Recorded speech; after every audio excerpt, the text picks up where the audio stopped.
Hello, and of course I'm always excited because every time I sit here, then I definitely have something new for you, and that's today.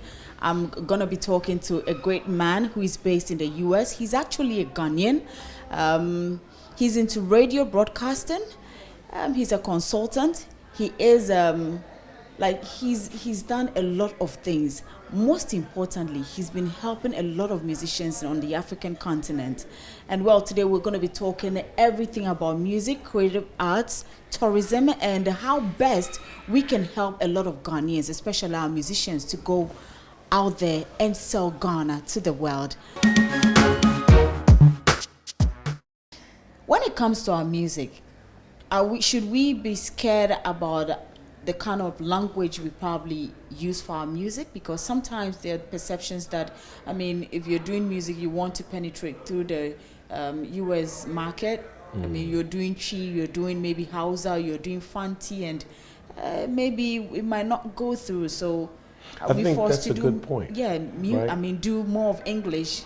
Honestly, Doreen, let's be honest. And let's just look at the numbers. And this is just a quick lesson for anyone that's observing it, because people have their opinions until they get smacked with numbers, right? You may feel like the government should give you this, but then you get smacked with the actual numbers and understand that this is the bottom line that everyone is really looking at when you're going to see businessmen.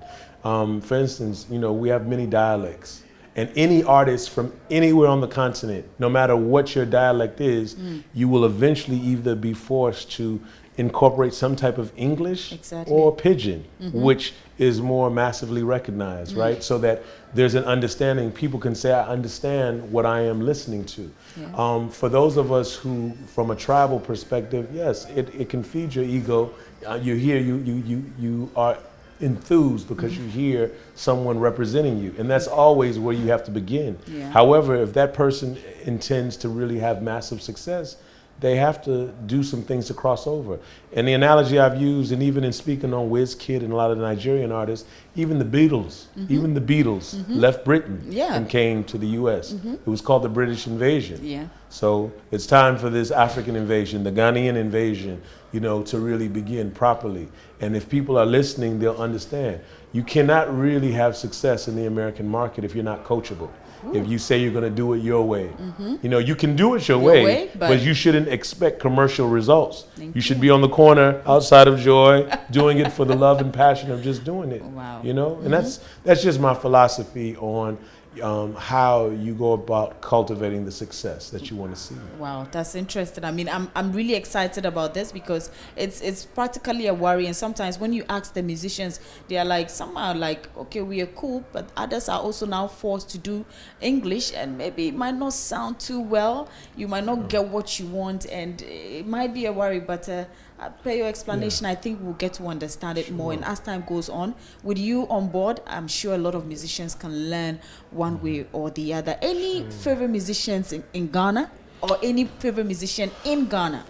Oh man, I've acknowledged some people. I feel like I was hearing some things. There's a sister here, Okay. That's my girl. Yeah, Ino is dope. I really think she's really. What I heard in hearing her like just spitting is a star.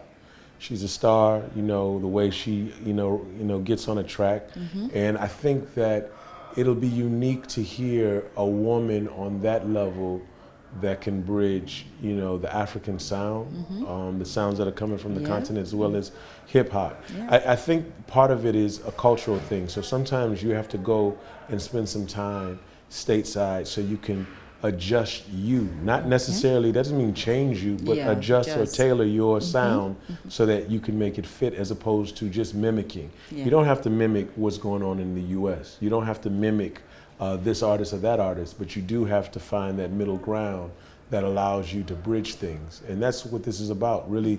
Again, going back to the whole bridge conversation, shout out to Bart on the Bridge Zone, and understanding what that really means on so many levels, subconsciously as well. So she's definitely someone who's had my attention. I would say Medical is a dope MC. Shout out to, a lot of the the guys that laid the bricks, like Reggie Rockstone, and you know, individuals like that who kind of came along before it was really even a scene. Sometimes when you are a first responder, you're not going to get the acknowledgement. You know, sometimes when you are a pioneer, pioneers aren't always acknowledged, particularly in hip hop. You know, aren't really necessarily acknowledged. And I think hip hop is the basis for us. Hip hop and dancehall. Dancehall is the predecessor to hip hop music too. So we need to acknowledge, you know, Jamaican dancehall music and reggae music. Bob Marley kind of being the one that decided he was going to travel the world, even if some people may have disagreed with, you know, his approach to it, but he took that on the road, which softens the ear. It allows people to now say, wow, this is a different sound. And then you can introduce new sounds and you can continue to introduce things. It's like developing someone's palate. You know, if you get the spiciest jollof off the top, you might say it's too much, but I love it like that. Exactly. But if you can, you know, incorporate it in a way where everybody can consume some, then they start to say, I really enjoy it. I like it.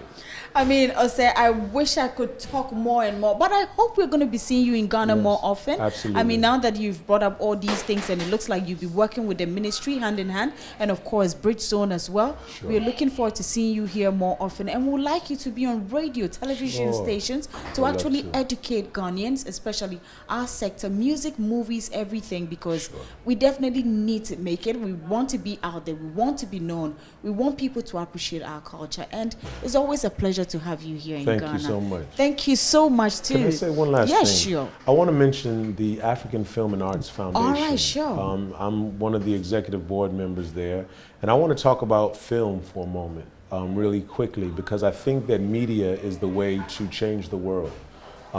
We have to embrace who we are, love the skin that we're in. You know, people ask me, what is the dark secret? And I always tell them it's not the negative, nefarious thing that somebody might think, but it's taking something that was considered negative. They tell us that we're black, you're dark. They make these things a negative thing. And so therefore I decided to make it my superpower. And in saying that, I want to encourage the filmmakers, those who are behind the camera, who are, you know, creating music, to continue to push the music and the arts. And hopefully we'll be able to showcase some of these films.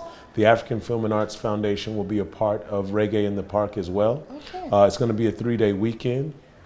And, you know, I just want to send, you know, a lot of positive energy, a lot of light, a lot of love to all of the creatives that are out there. It's not easy, especially when you're African. It's not. So continue to do what you're doing.